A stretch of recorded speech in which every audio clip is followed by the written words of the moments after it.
As a child, when I was growing up, I dealt with a learning disability, and I was the victim of verbal and emotional abuse from my classmates to siblings to teachers and from relatives.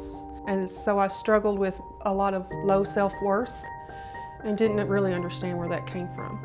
Kim had been abused verbally and emotionally as a child, and later on she'd been abused, and she came in to see me with depression and anxiety, and just had asked me to see if there's a way that I could help her.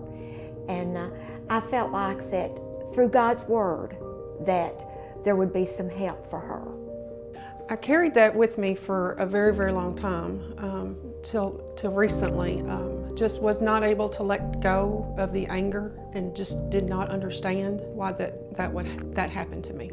I struggled to have relationships. I struggled to just feel comfortable in my own skin. That was the biggest thing. I was not comfortable with myself.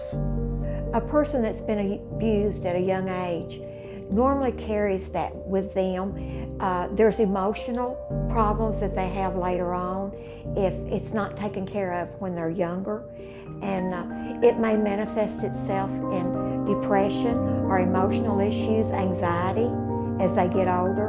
And this is one of the things that I saw with Kim as she came in. I realized that there were biblical truths that could help Kim, and that was some of the things that we had to address.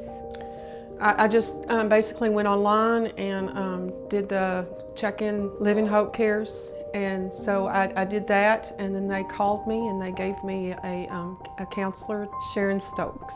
My impression of her was that she was a very godly person, and she made me want to read the Bible. I struggle with dyslexia, and so it's very hard for me. And she made me want to read and apply it to my life. One of the things that I started with Kim is I'd ask her to read her Bible. And I normally start with Ephesians. And Kim told me to begin with that she couldn't read because of a problem with dyslexia. I thought, well, what am I going to do?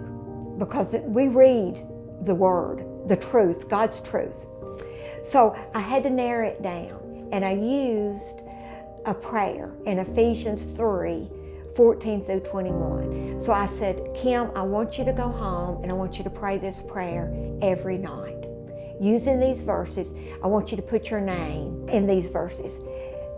So the next week when she came in, she was just elated that she had used those verses and she had prayed that prayer every night that week.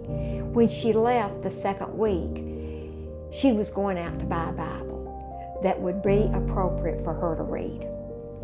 Through this, really, I knew it in my head, but I had to get it into my heart.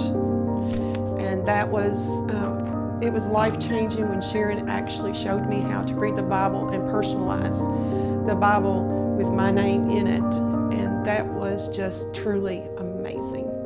The crying has turned to laughter and smiles.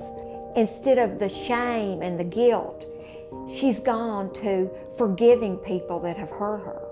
Through all this process, I have forgiven all the wrongs that have been done to me, and as Christ said it was finished on the cross, it is finished with me. And my life is completely at peace.